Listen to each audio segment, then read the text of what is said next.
Nah, karena itu kemudian beliau menugaskan salah seorang penasehatnya yang bernama Dr. Abdus Salam untuk kemudian membangun komunikasi dengan Vatikan.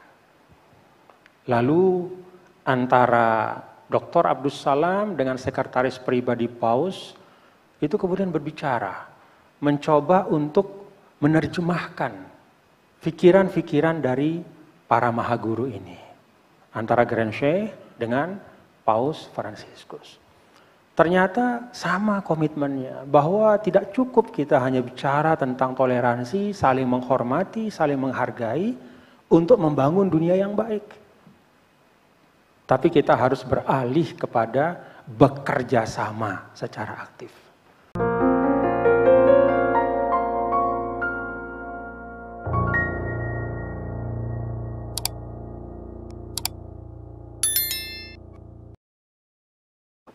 Terima kasih. Bismillahirrahmanirrahim. Assalamualaikum warahmatullahi wabarakatuh.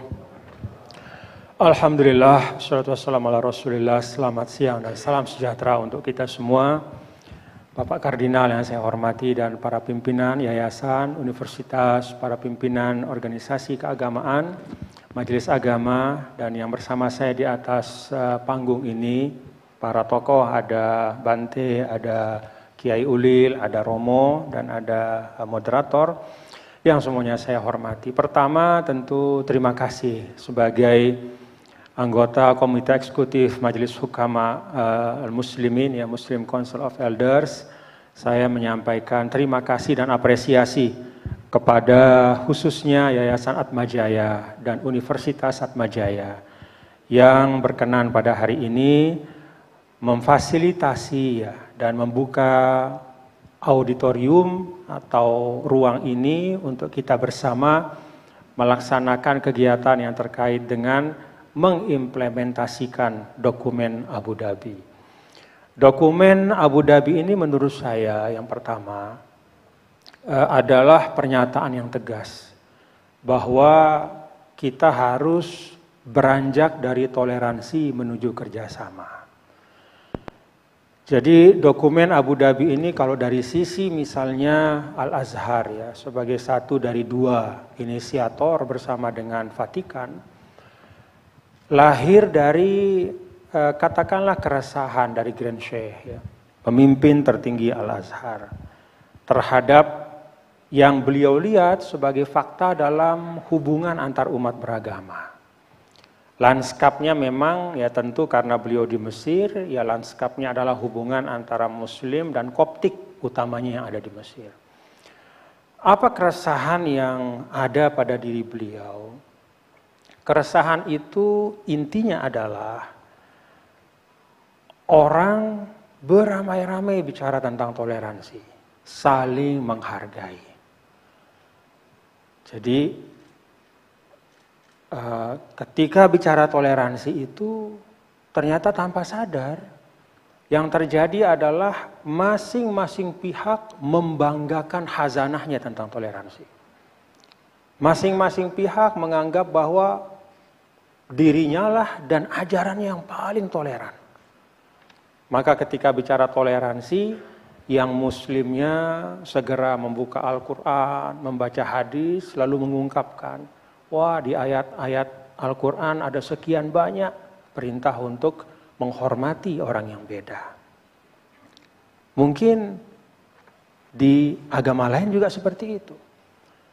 Karena itu bagi Grand Sheikh, toleransi ini justru kalau tidak dimaknakan dengan baik akan bisa menumbuhkan sikap eksklusif.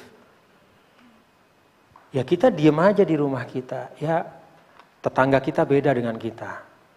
Ya saya hormati dia, ya tapi saya diam di rumah. Saya nggak gangguin dia kok. Tapi ya sudah, masing-masing kalau bahasanya itu nafsi-nafsi.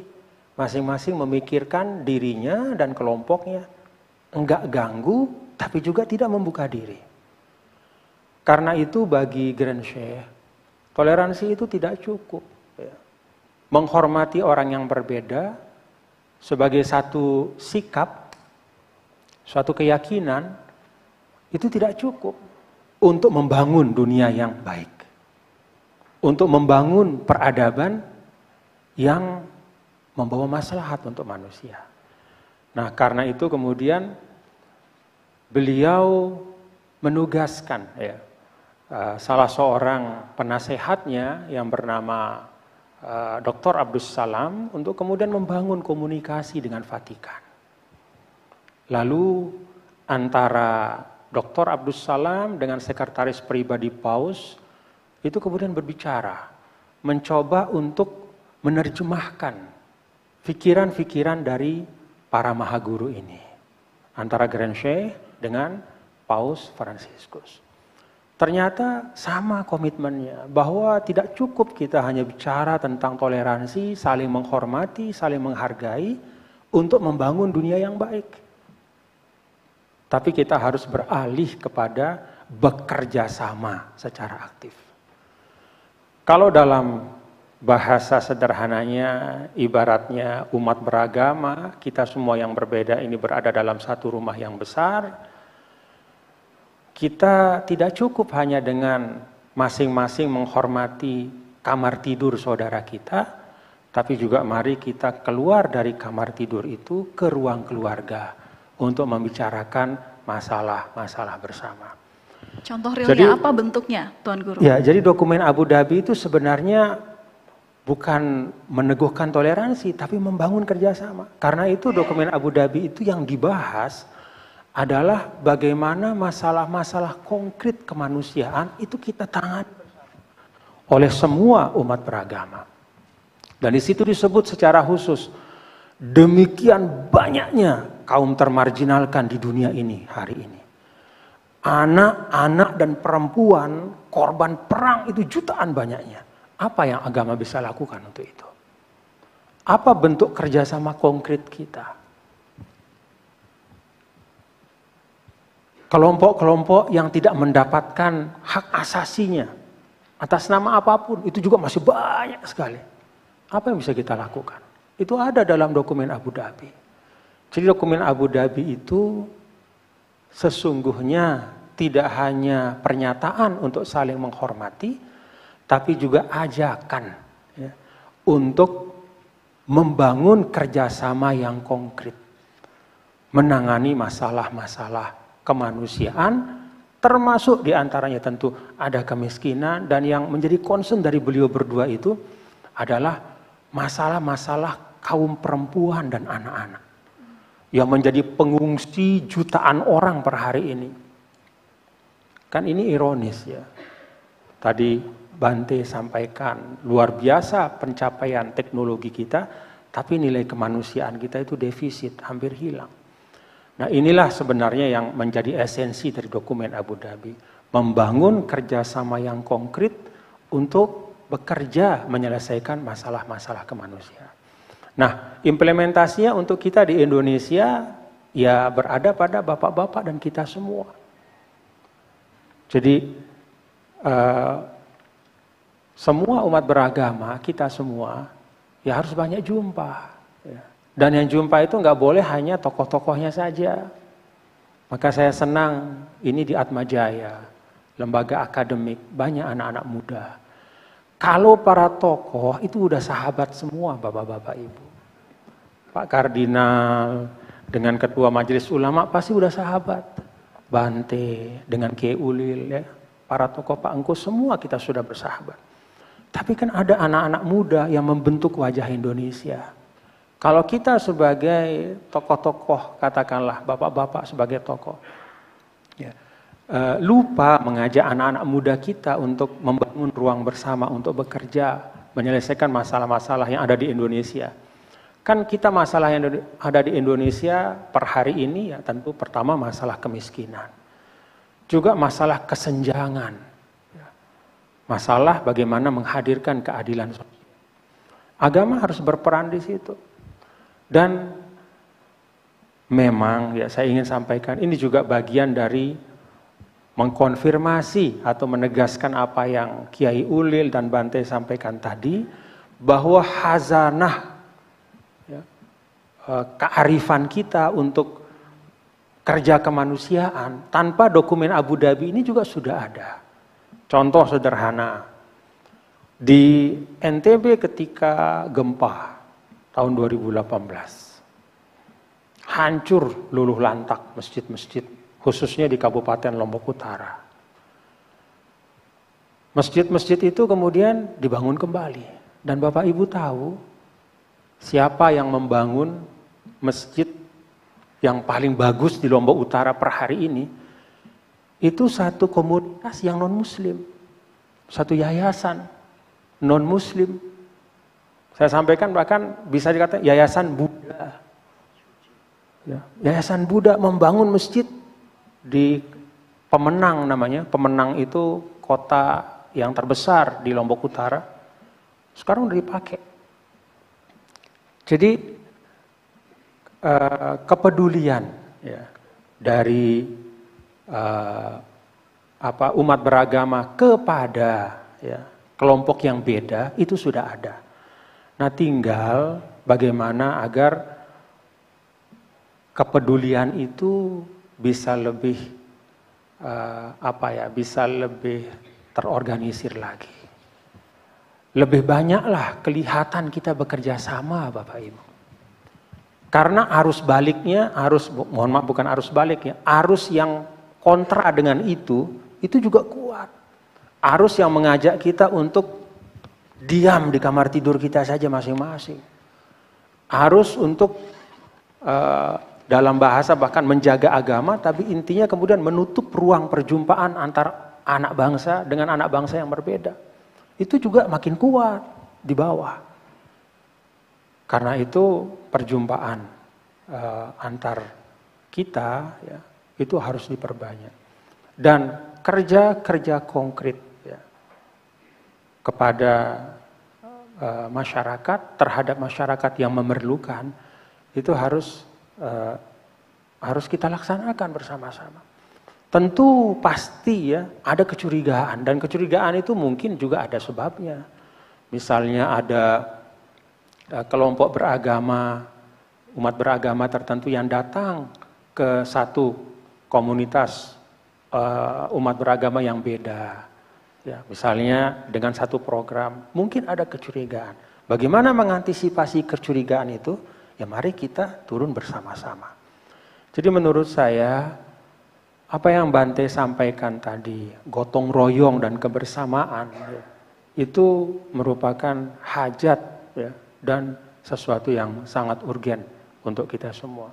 Tidak hanya dalam tataran toleransi, tidak hanya di ruang-ruang kuliah, tidak hanya di tataran para tokoh, tapi dari toleransi kepada kerjasama yang konkret, bukan hanya di tokoh, tapi sampai turun ke pemuda-pemuda kita, anak-anak muda kita. Karena itu saya ingin sampaikan di sini, beberapa negara, Bapak-Bapak Ibu, sudah mengadopsi dokumen Abu Dhabi ini dalam kurikulum pendidikan mereka. Bahrain sudah, Senegal juga saya dengar sudah mulai. Timor Leste bahkan menjadikan ini sebagai bahan untuk memperkaya muatan pelajaran keagamaan di sekolah mereka.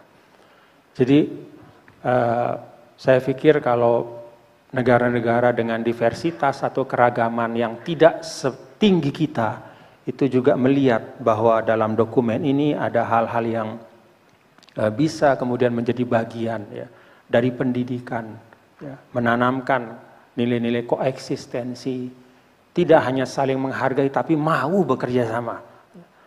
Karena sekali lagi menghargai itu tidak identik dengan kerjasama.